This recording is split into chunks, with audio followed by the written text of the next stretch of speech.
comecei hoje a ler antes para ter assim mais rampa. E acho assim tão básico, tão importante o que ele diz aqui. Assim, eu sinto o que a gente nasce para fazer.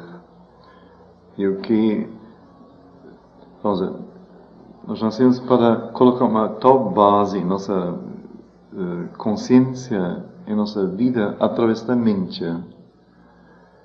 que a vida nos obedeça e a vida se molde, possa ser moldada por nós. E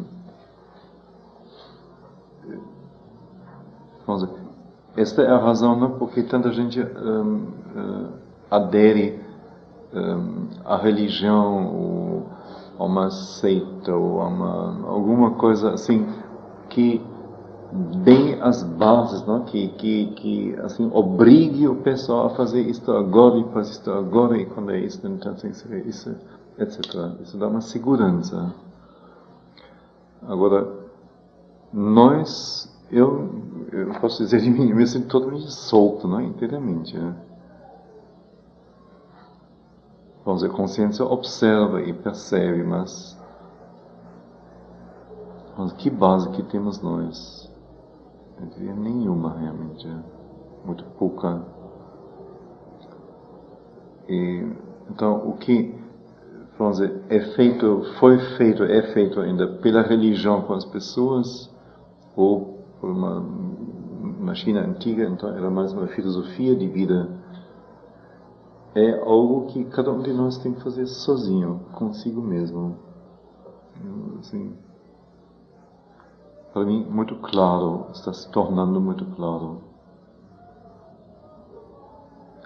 Isso tem que ser algo assim, muito abrangedor, muito total, muito integral. Não seria só um controle emocional, ou não sei o que for. Mas seria assim, elaborar uma mente que veja tudo e saiba exigir e saiba ser um instrumento para a consciência, um instrumento bem eficaz. Então eu vou ler, achei isso assim a base, mas o fundamento, não? Achei enorme.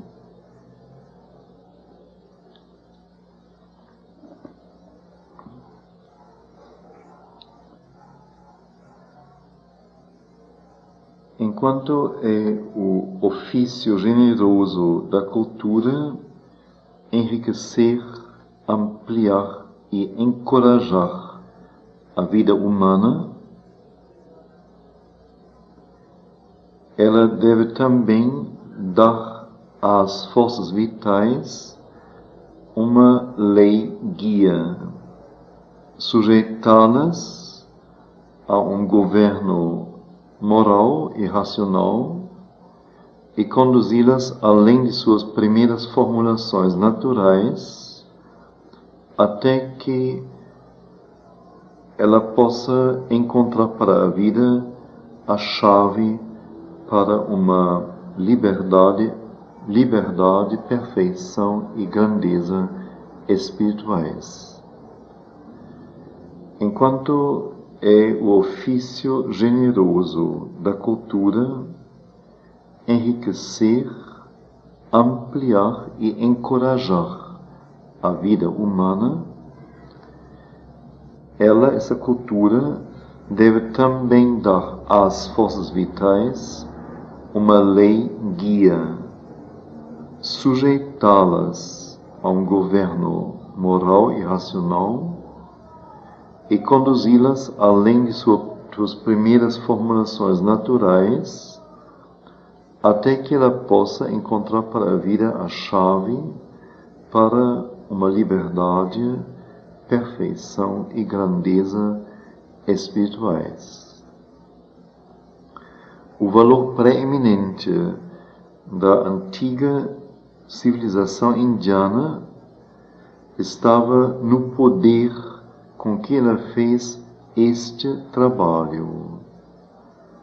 a profunda sabedoria e a alta e sutil habilidade com que ela fundamentou a sociedade e ordenou a vida individual, e encorajou e guiou as propensões da natureza humana, e finalmente voltou tudo isto em direção à realização de sua ideia mestra, a vida espiritual.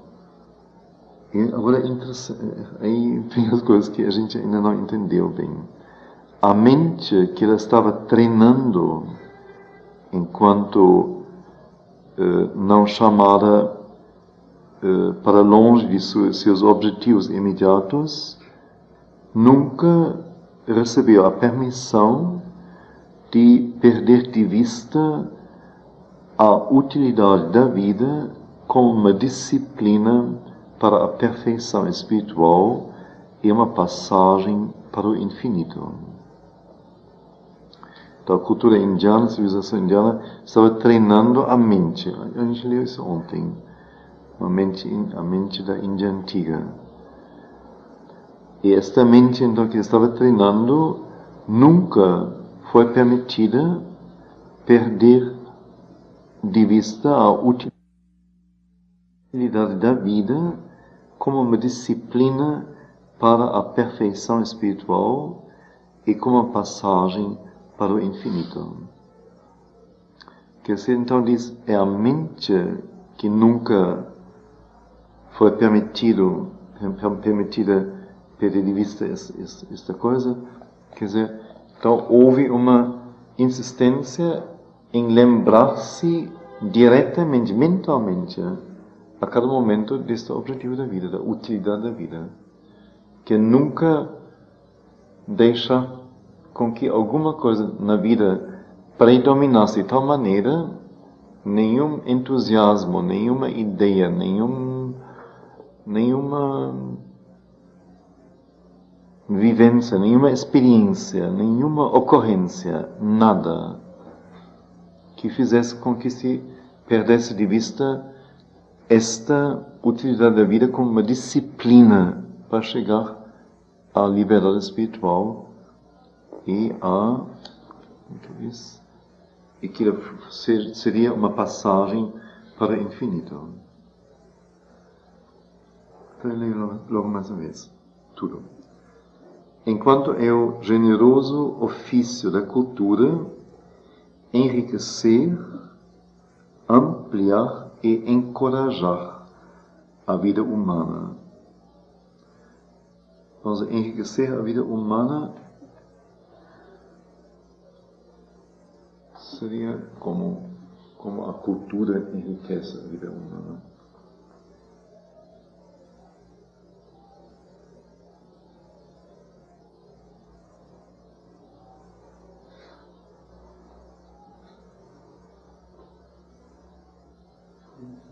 Materiais para adquirir.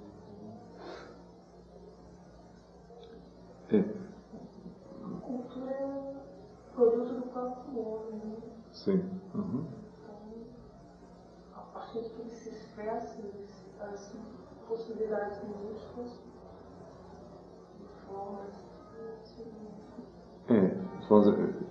Os materiais oferecidos não seriam mais materiais naturais, não? Que a natureza oferece. Então, o valor preeminente da antiga civilização indiana estava no poder com que ela fez este trabalho, que tanto o trabalho de enriquecimento, ampliação e encorajamento, quanto também o trabalho de dar às forças vitais esta lei, não? Este governo. A profunda sabedoria e a habilidade alta e sutil com que ela alicerçou a sociedade e ordenou a vida individual, e encorajou e guiou as propensões da natureza humana, e finalmente voltou todas elas em direção à realização de sua ideia mestra, a vida espiritual. Então a mente que ele estava treinando nunca foi permitida perder de vista a utilidade da vida como uma disciplina para a perfeição espiritual e uma passagem para o infinito.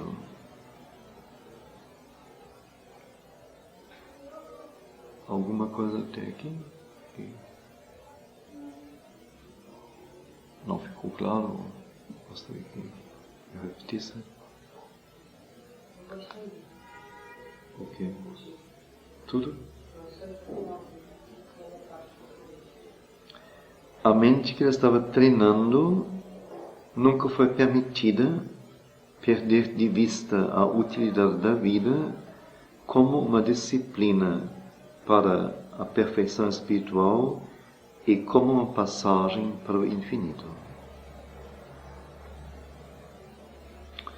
A mente indiana,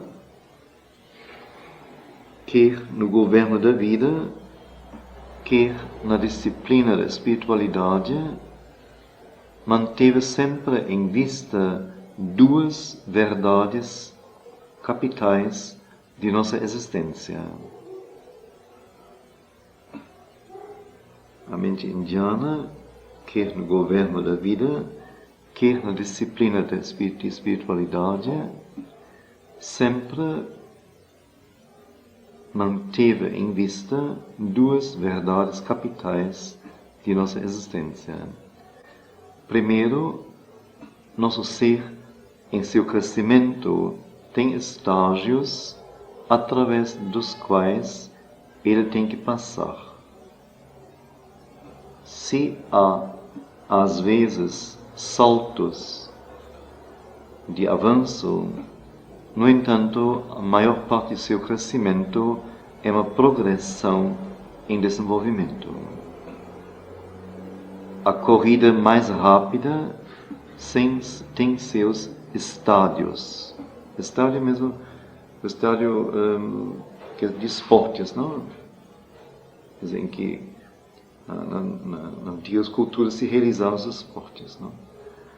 Quer dizer, então a corrida mais rápida não é desprendida de uma disciplina, de uma trilha a ser percorrida, de uma forma estabelecida, mas se realiza dentro disto. Por outro lado, então, duas verdades capitais. A primeira, então, que nosso ser em seu crescimento tem estágios através dos quais ele tem que passar. E mesmo que haja, às vezes, saltos de avanço, que avançam, no entanto, a maior parte do seu crescimento é uma progressão em desenvolvimento. A corrida mais rápida tem seus estádios. Por outro lado, a vida é complexa e a natureza do homem é complexa. Em cada vida, eu falo de renascimento, não? Em cada existência nossa, o homem tem que elaborar e dar forma a uma certa soma de sua complexidade e colocar isto em alguma espécie de ordem. Mais ou menos. Por outro lado, a vida é complexa e a natureza do homem é complexa. Em cada vida, o homem tem que elaborar e dar forma a uma certa soma de sua complexidade e colocar isto em alguma espécie de ordem. Quer dizer, cada existência nossa teria um objetivo determinado, não? E limitado também ao mesmo tempo. Seria, quer dizer, a gente tem que saber, chegar a saber o que nesta existência em que temos unicamente conhecimento e consciência, qual é o trabalho específico que nós temos que realizar desta existência.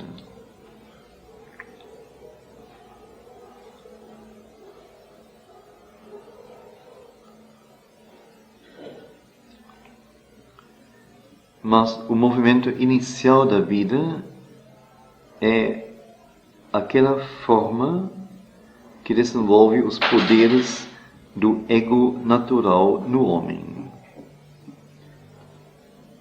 Mas o movimento inicial da vida é aquela forma dela, da vida, que desenvolve os poderes do ego natural no homem. Autointeresse e desejo hedonístico são os motivos humanos originais.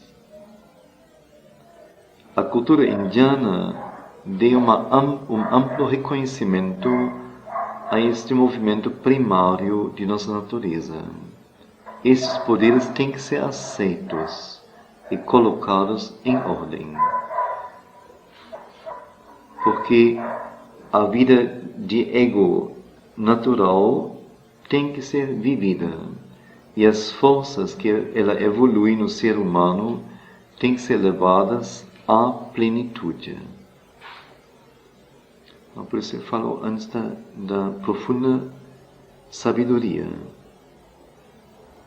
Então, porque instantaneamente quando a gente ouve ego e ego natural do homem, então é uma coisa primitiva. Então, já tendemos a rejeitar. Mas a cultura indiana deu um amplo reconhecimento a esta tendência primária de nossa natureza. Os poderes de ego, têm que ser aceitos e colocados em ordem. Porque a vida natural de ego tem que ser vivida. E as forças que ela evolui no ser humano têm que ser levadas à plenitude. Mas este elemento tem que ser mantido, tem que ser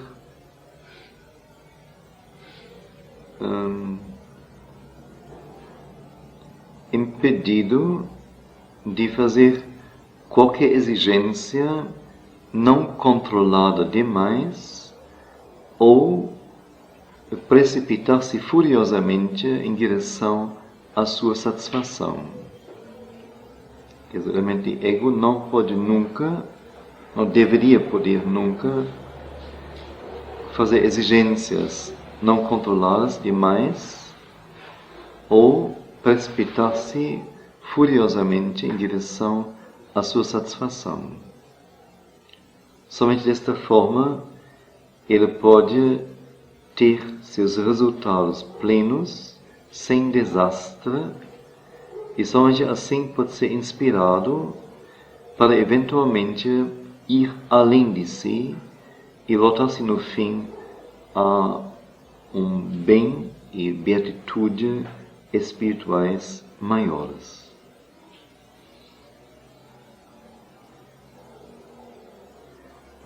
É muito interessante, assim, uma com que feliz combinação de aceitação e afirmação e ao mesmo tempo vendo exatamente os limites e colocando então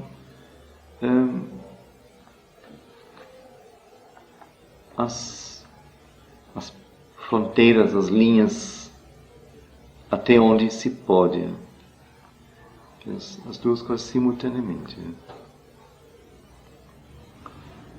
Uma anarquia interna ou externa não pode ser a regra. Uma vida governada de algum degrau absoluto ou excessivo através de autovontade, paixão, atração de sentidos, autointeresse e desejo não pode ser o todo natural de um ser humano ou de uma existência humana. Uma anarquia interna ou externa não pode ser a regra.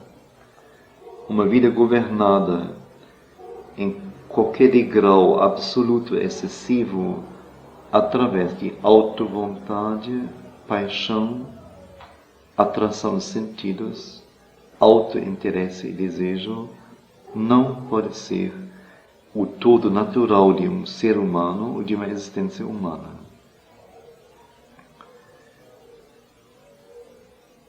A imaginação tentadora de que isto possa ser e que isto seja a lei verdadeira é um engano perigoso com que a mente ocidental brincou em tendências características ou em explosões. Mas este movimento, de maneira não justa, injustamente chamado de paganismo, porque os gregos, porque a inteligência grega ou pagã tinha um pensamento nobre para a lei, a harmonia e a autorregra, o autocontrole. Então, tal movimento é estranho para o espírito indiano. A Índia sentiu o chamado dos sentidos não menos que a Grécia, a Roma ou a Europa moderna. Ela percebeu muito bem a possibilidade de uma vida materialista e sua atração trabalhou sobre certas mentes e deu nascimento à filosofia dos Charvakas, aí não sei o que é, uma escola de filosofia. Mas isto não podia se desenvolver plenamente e nem mesmo se estabelecer para um tempo dominante.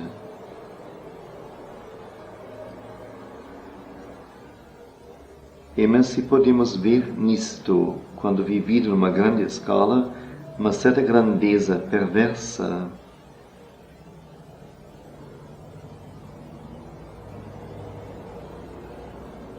no entanto, um egoísmo colossal que mergulhou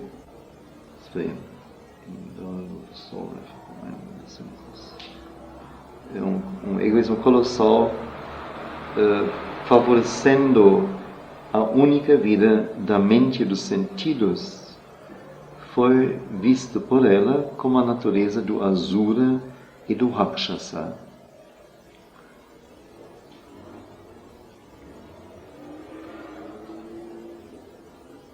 Se é o espírito titânico, gigante ou demoníaco, permitido em seu próprio plano, mas não como a própria lei de uma vida humana. E então um outro poder chama o homem e ultrapassa o desejo e o auto-interesse e a auto-vontade, o poder do Dharma. Aí então chegamos lá onde comecei ontem.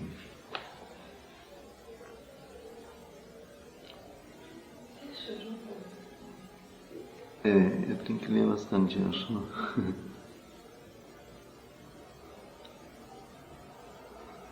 Eu vou ler mais ou menos a partir do ego.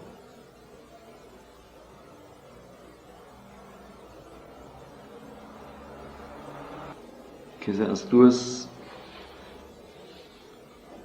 verdades capitais, não, que a mente indiana reconheceu e sempre manteve em vista. Duas verdades capitais da nossa existência. A primeira é que nosso ser cresce em estágios e tem que passar por tais estágios. Então, isso é realmente esta questão do ego. Quer dizer, o ego é um estágio da vida humana. Não se pode fazer ninguém chegar à sua maturidade sem ele passar pela experiência e pela vida do ego.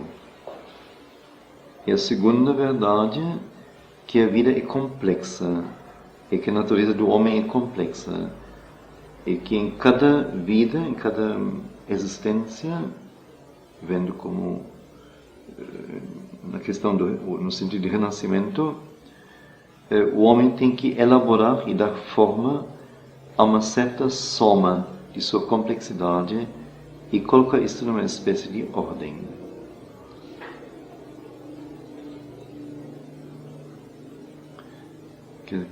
Quer dizer, a questão na vida, então, não seria convidar todo mundo para uma totalidade ou plenitude, simplesmente integralidade, mas fazer com que cada um possa encontrar a sua tarefa, a sua motivação de existir, de viver, e possa ver o que é colocado para ele nesta existência.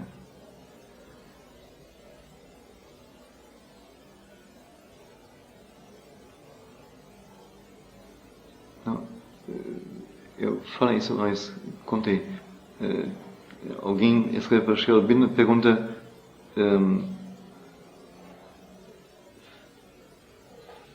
se Buda teve, enquanto ele viveu e fez seu trabalho na Índia, se ele tinha conhecimento do que estava se passando na Europa, o que para a mente dele não deveria ter sido difícil.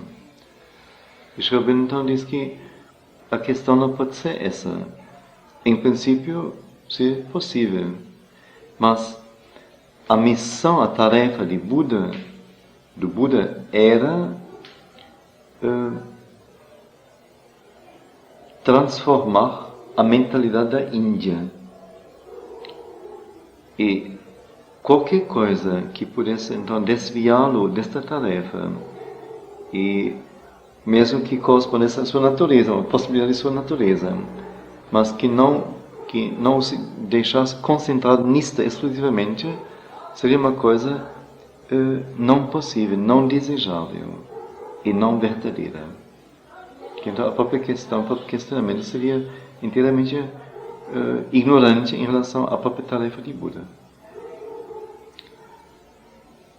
Ou quando também alguém pergunta se a mãe estava viva numa outra encarnação quando Cristo viveu, e se ela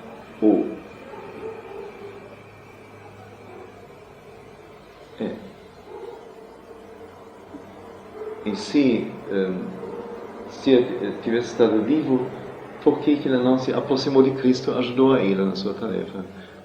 Então ele também responde desse jeito, né? Ele diz: não, Cristo teve a tarefa dele.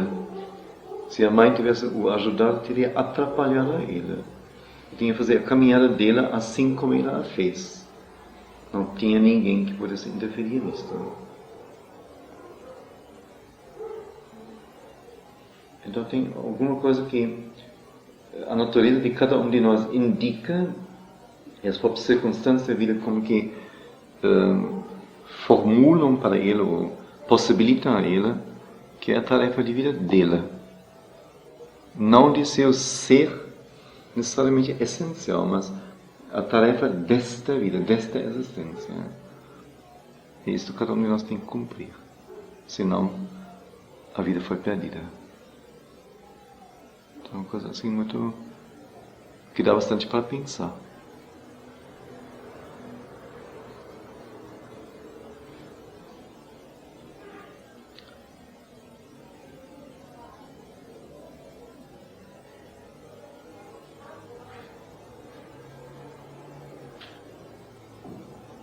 Eu queria muito que a Swami Tilak, que vocês tivessem a experiência dele, porque ele sabia, ele pegou a tarefa dele, o que é muito raro, realmente.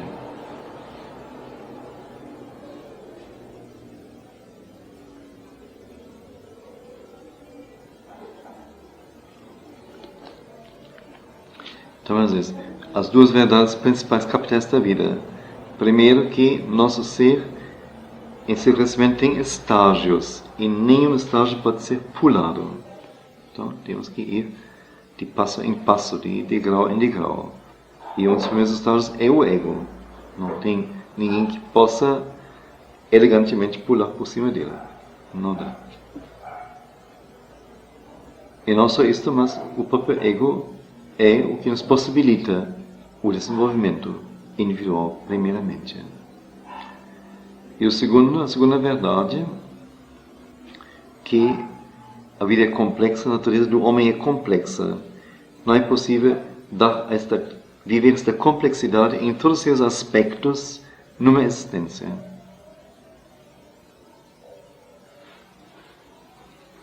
Então, cada um em sua vida tem que elaborar e dar forma a uma certa soma de sua complexidade. E tal soma, então, um certo montante.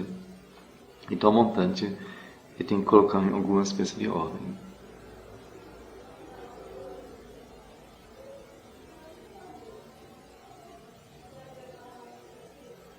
Mas Sri Aurobindo teve assim,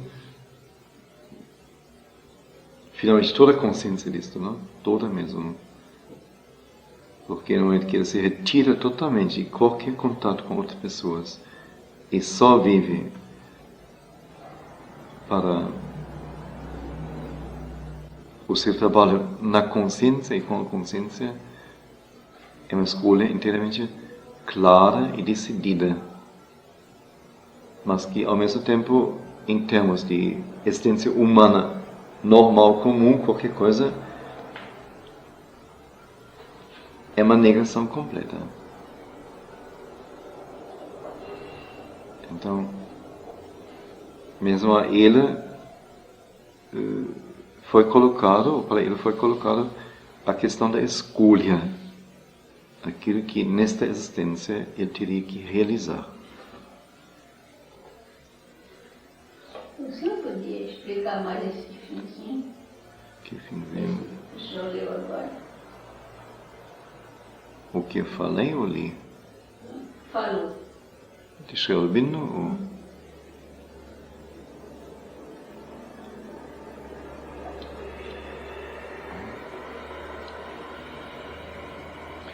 Mas a vida de Sri Aurobindo é, como ele diz aqui, não? É um crescer através de estágios. Ele foi primeiro menino, depois foi o brilhante estudante, depois estabeleceu uma existência dele mesmo em Baroda, e ao mesmo tempo estágio de uma aprendizagem própria da cultura indiana antiga, da sabedoria antiga da Índia. Depois ele foi o político que cuidou da questão de seu país. Depois o estágio de uma autoelaboração, enquanto estava em Pondicherry já, mas antes da mãe chegar. E depois retirar-se de qualquer contato com as pessoas e não mais precisando de se elaborar, mas já agora diretamente com que nu, diante de sua tarefa nua, de buscar a consciência suplementar para nós. De um para outro foi uma caminhada muito grande.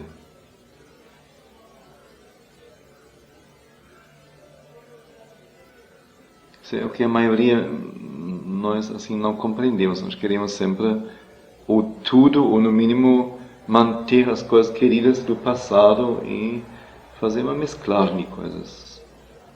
E por isso as coisas não vão tão rapidamente conosco.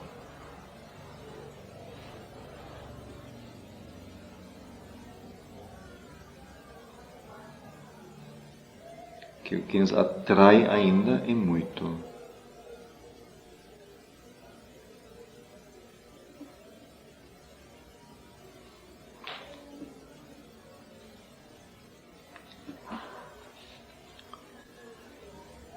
Bom, depois então ele fala sobre o primeiro movimento da vida,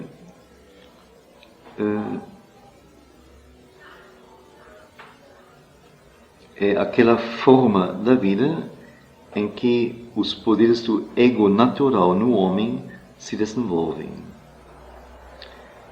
Então, os motivos humanos originais são autointeresse, interesse para si mesmo, e desejo hedonístico. Hedonístico? O que é hedonístico?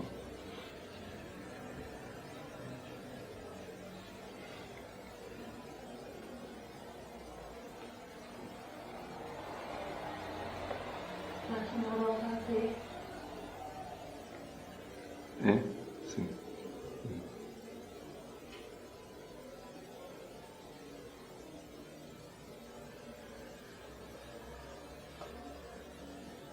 Então, como que naturalmente em nós existem as duas tendências. Uma interesse para a própria pessoa, afirmar-se, então, colocar-se,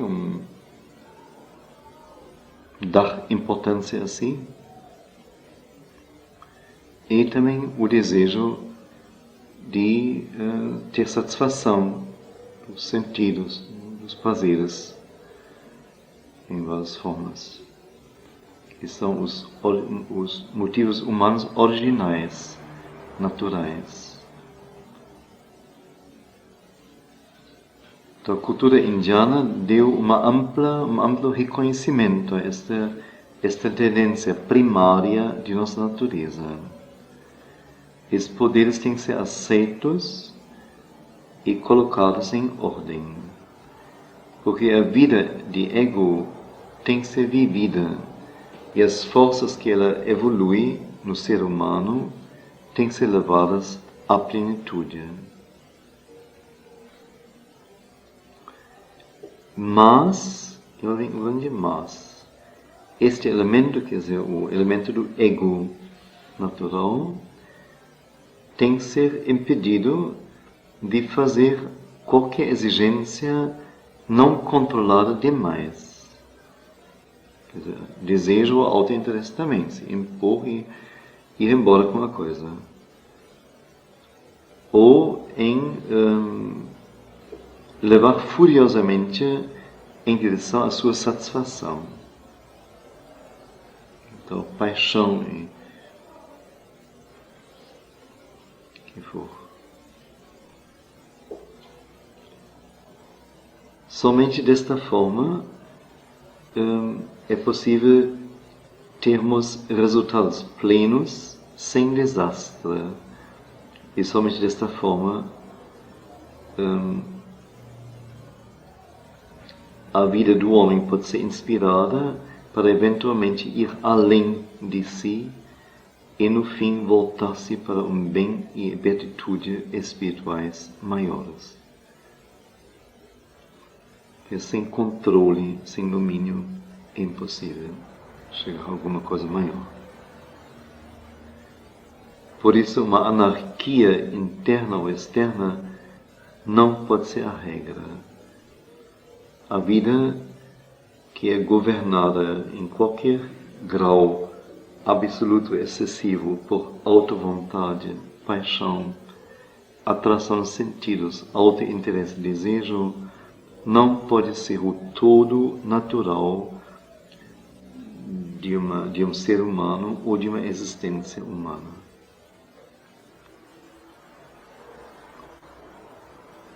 A imaginação tentadora de que isto possa ser, que isto seja inclusive a lei verdadeira, que cada um fazer o que ele quiser, a qualquer hora, em qualquer sentido. Essa imaginação que tenta dizer que isto é a lei mesmo, a lei verdadeira, é um engano perigoso, com que a mente ocidental brincou em tendências características ou em explosões. Mas este movimento, esta tendência, é chamado injustamente de paganismo, porque, na verdade, a inteligência grega ou pagã tinha um pensamento nobre para a lei e a harmonia e o autodomínio.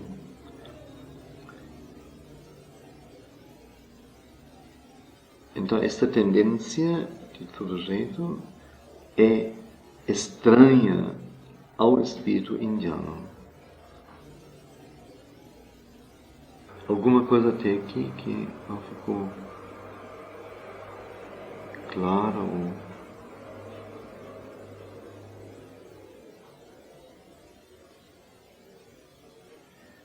Ainda sentiu o chamado dos sentidos, não menos do que a Grécia, a Roma ou a Europa moderna. ela percebeu muito bem a possibilidade de uma vida materialista. E sua atração trabalhou em suas mentes e deu nascimento à filosofia dos Charvakas, uma escola determinada de filosofia.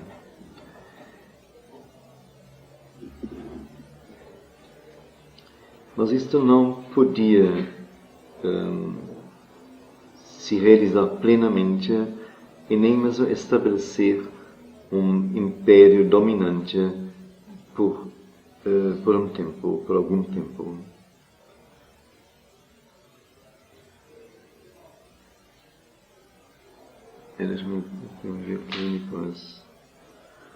A Índia sentiu os chamados sentidos não menos que a Grécia, a Roma ou a Europa moderna. Ela percebia muito bem a possibilidade de uma vida materialista e sua atração desta vida materialista trabalhou em certas mentes e deu nascimento à escola filosófica dos Charvakas. Mas, plenamente, isto não podia se efetuar e nem mesmo estabelecer por um tempo um império dominante.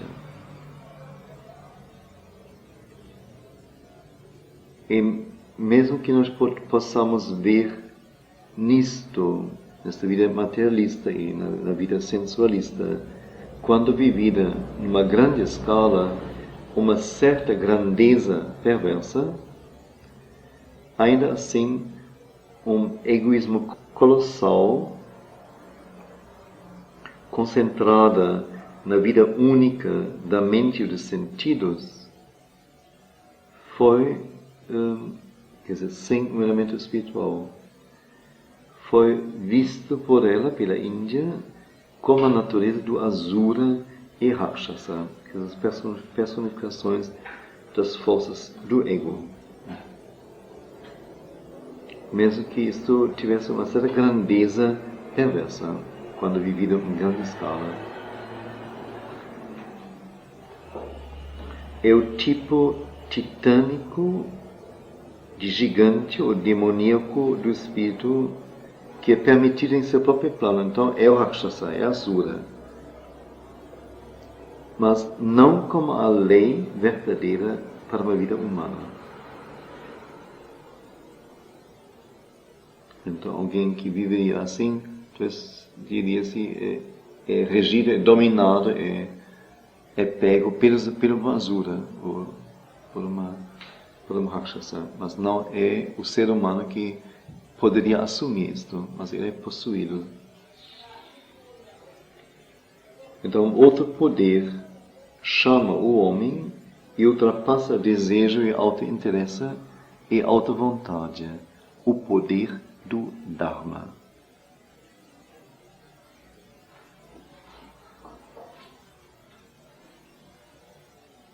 Então, já se vê, o Dharma, então, de alguma maneira, tem que ser aquele poder de regulador, controlador, esta consciência sábia, esta força que não só resiste a desejo e forças vitais, mas sabe sujeitá-los. E que sabe fazer da vida, então, esta caminhada em direção àquilo com maiúscula que deve ser alcançado.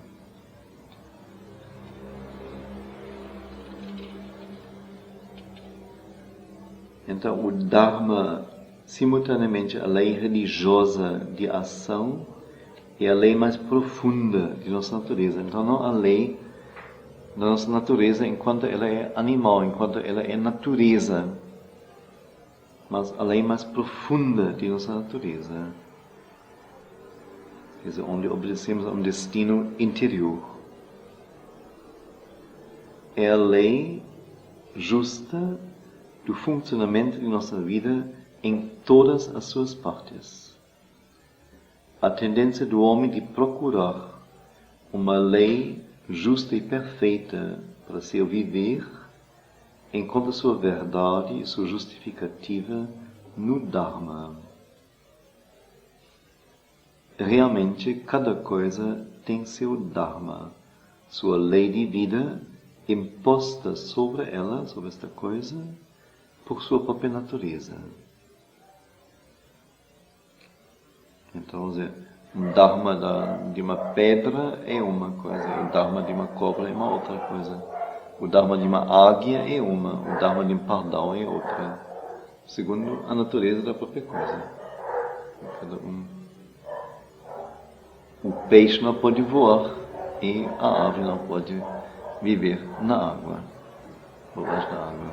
E assim por diante. Quer dizer, coisas bem simples, bem básicas. Bem claro.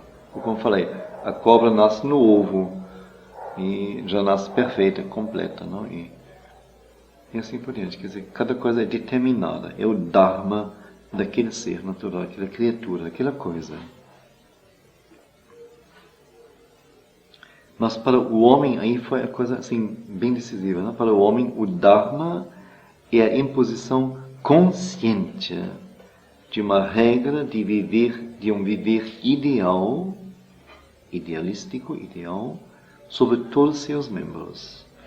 Que para nós, então, a mente tem que avistar e edificar para nós uma regra ideal para a vida.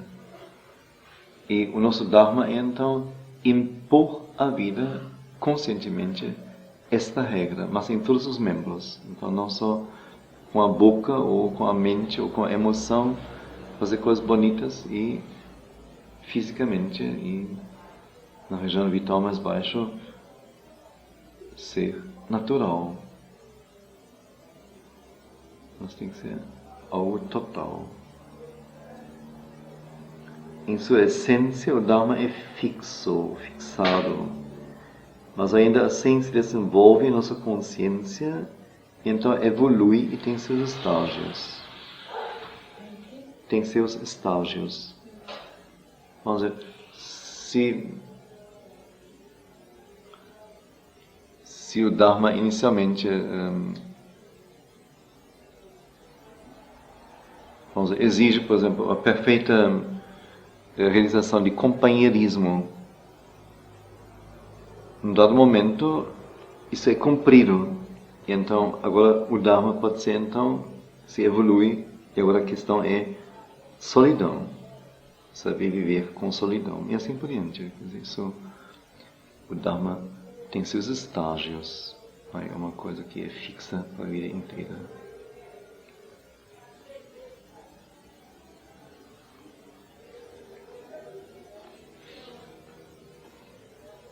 Como nos animais é tão claro, nossa questão humana é tudo assim muito misto, muito pouco claro. Nos animais, vamos dizer, por exemplo, o estágio de família é um estágio bem determinado, bem limitado. Quer dizer, quando o passarinho sabe voar, então não tem mais família. Acabou, cada um é indivíduo. Ou os gatinhos, não? Quando tem casos em que o filhote fica junto com a mãe a vida inteira, mas é raro, e mesmo assim, que independência, que individualidade cada um. É só entre nós que as coisas se misturaram, confundiram, e afetivamente, e socialmente, e religiosamente ainda apoiado, etc. Tudo é muito misto, muito pouco claro, realmente.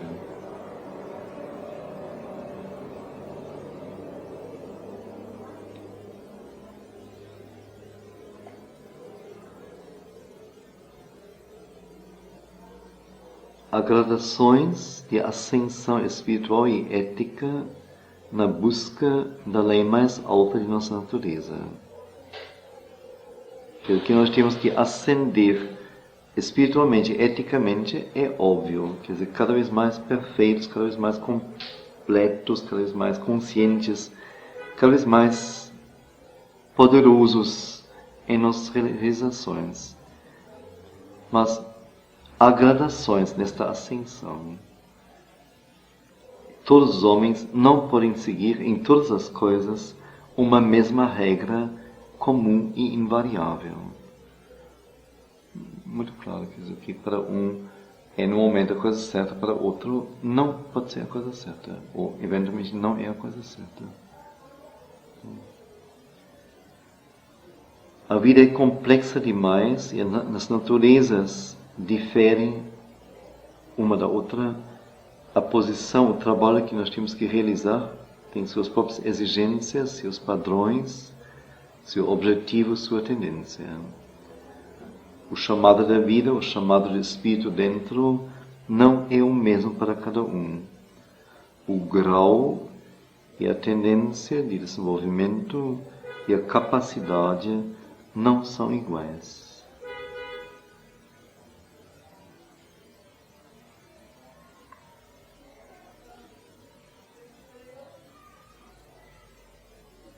A vida é complexa demais. Por exemplo, mas se agora aqui, nossa leitura, a gente chegasse, que não vai acontecer, mas idealmente poderia acontecer. No final, há uma concordância total e cada um imbuído com a percepção daquilo que tem que ser feito. E todos nós concordando sobre isso. No momento que saímos daqui, Vanette vai para a casa dela, eu vou para a minha casa, a Heloísa vai para lá, etc. Ou ainda mergulha aqui, não sei, nos registros dela. Quer dizer, no momento que saímos daqui, mas cada um neste momento com a sua mente abraçando inteiramente a ideia que formamos hoje aqui, vamos dizer. Uma verdade percebida. Cada um agora é puxado pelos fios que deixou atrás. E vai cair, vamos dizer, nos ninhos, ou buracos, ou gavetas, ou o que for, que ele deixou preparado, que já estão preparados para ele. Então, cada um vai ter contato agora, diretamente em seguida, com as coisas que ele deixou atrás, ou preparou para que caminhassem.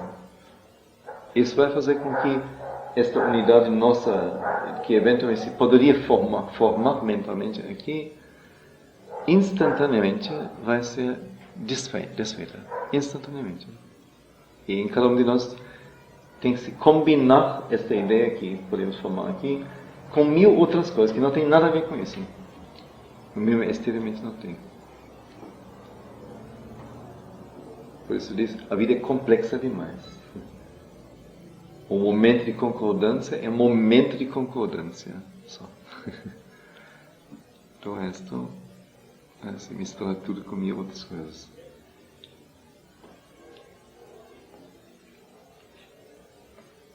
As naturezas diferem. Então, o fenômeno sempre, não? Assim, numa palestra, numa aula, assim, num curso, assim, no fim parece que a gente vai ficar eternamente juntos, não? Assim, todo mundo diz, não, e quando é a sua próxima vez, e quando o Senhor volta, você volta. E a partir de agora, assim, nunca mais vou perder isso.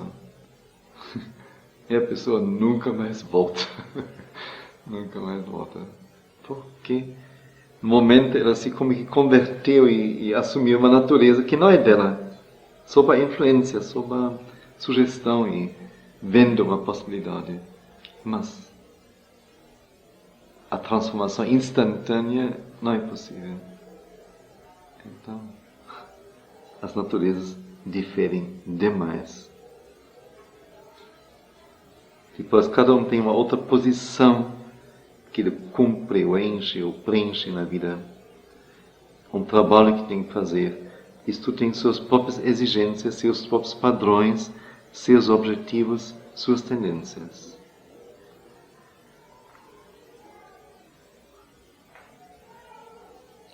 O chamado da vida, o chamado do espírito dentro, não é o mesmo para cada um. Óbvio que não é. E mesmo se fosse, faz 2 pontos aqui, mas se fosse o grau e a tendência de desenvolvimento e a capacidade não são iguais. Talvez se no momento fosse colocada para nós uma mesma coisa, para todos nós, igualmente, a gente aceita isto. O jeito com que cada um responde a isto e com que cada um de nós realiza o que foi colocado vai ser totalmente diferente. Inteiramente. É complexo demais, imensamente.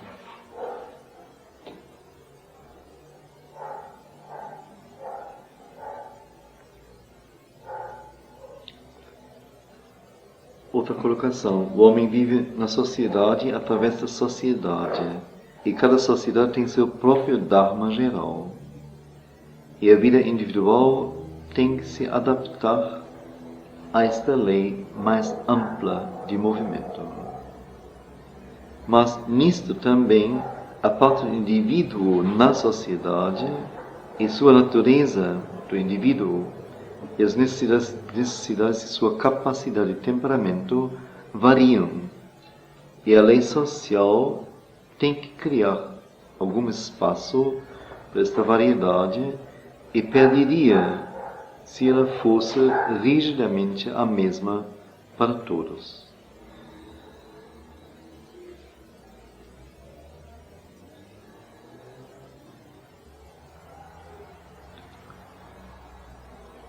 Não sei, agora, alguém de nós chegasse a ver seu Dharma e estar em harmonia com isso e perfeito nisto,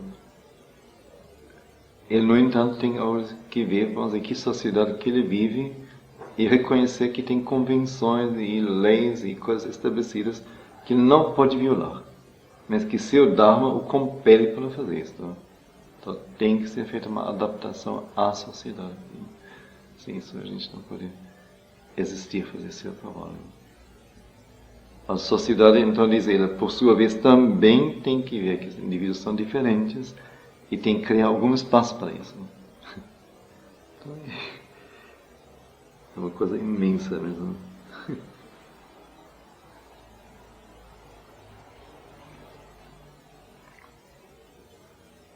Então, todos não podem seguir a mesma forma de viver, todos não podem ser colocados sob as mesmas tábuas da lei. Seria uma geometria, uma rigidez geométrica sem sentido que estragaria a verdade plástica da vida. Como é? Chegamos assim, nem até lá onde chegamos ontem. Vamos ainda adiante? Ou... Que horas são? Mas eu achei isso tão, assim, tão importante, a primeira parte, esta questão das coisas básicas da vida.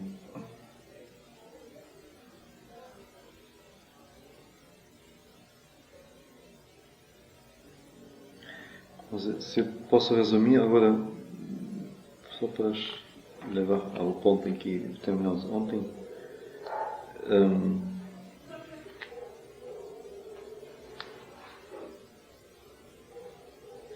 ele diz mais uma vez que a natureza não deve ser deixada livre para realizar assim anarquicamente o que ele quer realizar, mas que tem que ter uma linha governante e restritiva e direcionadora, uma guiança. E depois então ele diz que, além dos dharmas especiais de indivíduo, sociedade ou profissão ou tipo de pessoa ou o que for, além disto tem agora um dharma universal, não do universo bem, mas um dharma que agora se estabelece para o homem como tal. Então, com que ultrapassando ou excedendo a questão agora das individualidades e de sociedades e tudo mais, chegando a um cume que seria o homem ideal. Este homem ideal, então, é chamado de Arya. Então, ariano não é uma raça nesse sentido, mas o ariano é... Arya foi, então, o nome da revista, deixa eu ver, encontrei. é este ideal de homem, ideal de ser humano. Então, este ideal, leia mais uma vez, até lá chegamos ontem, é claramente retratado nos registros escritos da Índia antiga durante 2 milênios. E é o próprio fôlego de vida da ética hindu. Eu vejo essa coisa fantástica.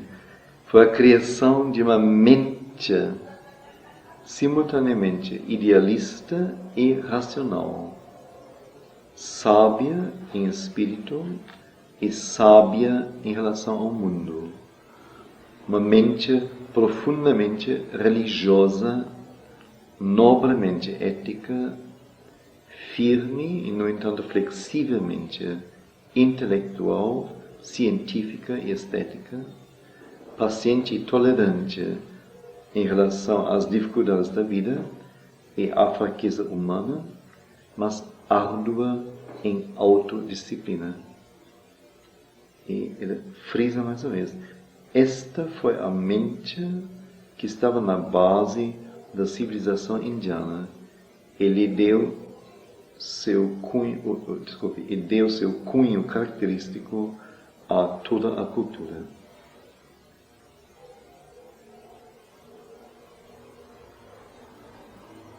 E depois então ele vai dizer, mas mesmo isto tudo foi somente o fundamento e a preparação para uma outra coisa mais alta, que com sua presença exalta a vida humana para além de si em algo espiritual e divino.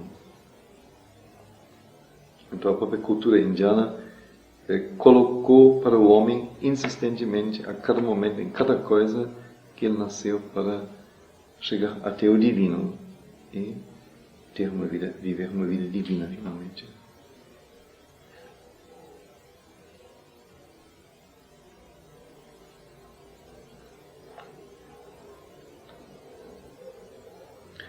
Eu sinto outra vez, quando li assim a primeira vez, me tocou assim muito profundo, porque nós não temos isto, não tem uma cultura, uma sociedade, não tem ninguém que nos dissesse isto, ninguém. Eu digo, nesta profundidade, nesta simplicidade, nesta substancialidade.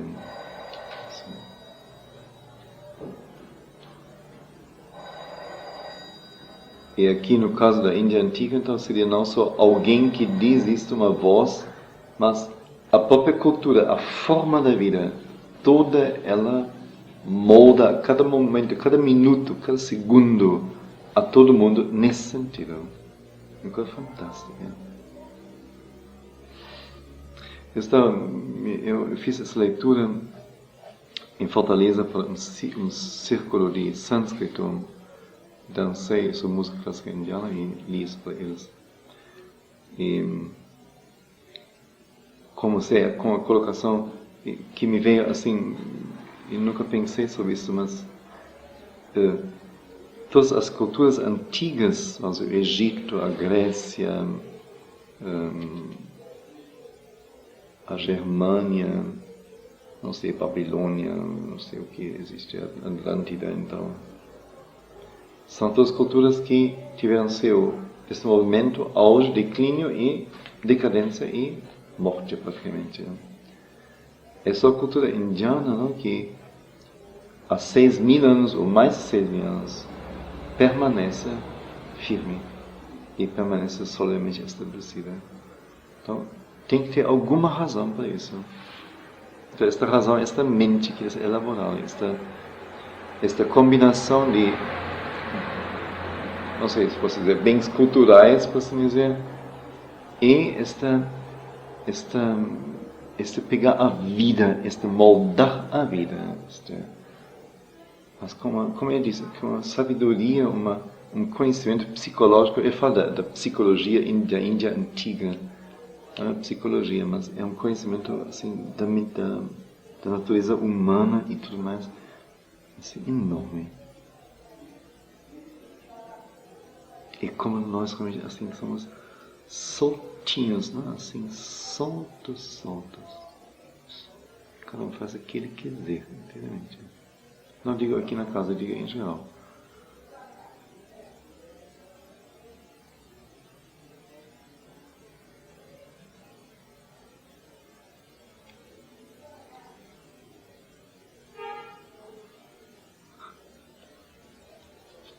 Então aí, acho que nós temos que começar a trabalhar consigo nesse sentido.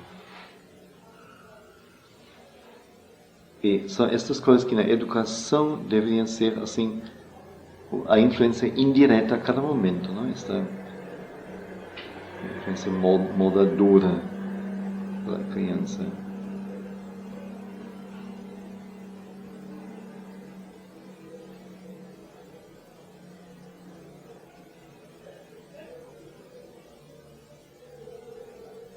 E possivelmente, como Sri Aurobindo, a mãe fala muito da Índia como o país que vai ser o grande professor da humanidade, não? Futuramente.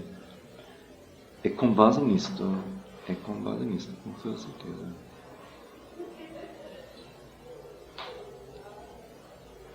E ao mesmo tempo, assim, Sri Aurobindo, quer dizer, que coisa, não?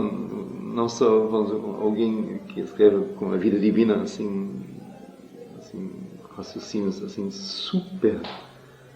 supra-filosóficos e imensos, ou que faz poesia assim lindíssima, profundíssima, mas que tal simplicidade assim pode colocar coisas tão fundamentais.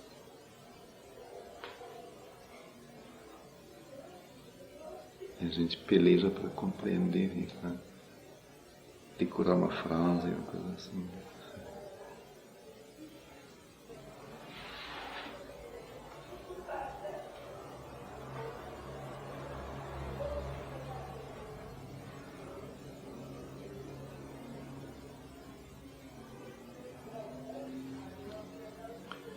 Não, eu diria, muitíssima coisa daquilo que nos é natural e que a própria sociedade e a nossa moral aqui não só tolera, mas coloca como coisa certa ou verdadeira mesmo. Ou muitíssima coisa disto não resiste diante disto aqui. Então não é o que deve ser vivido e feito.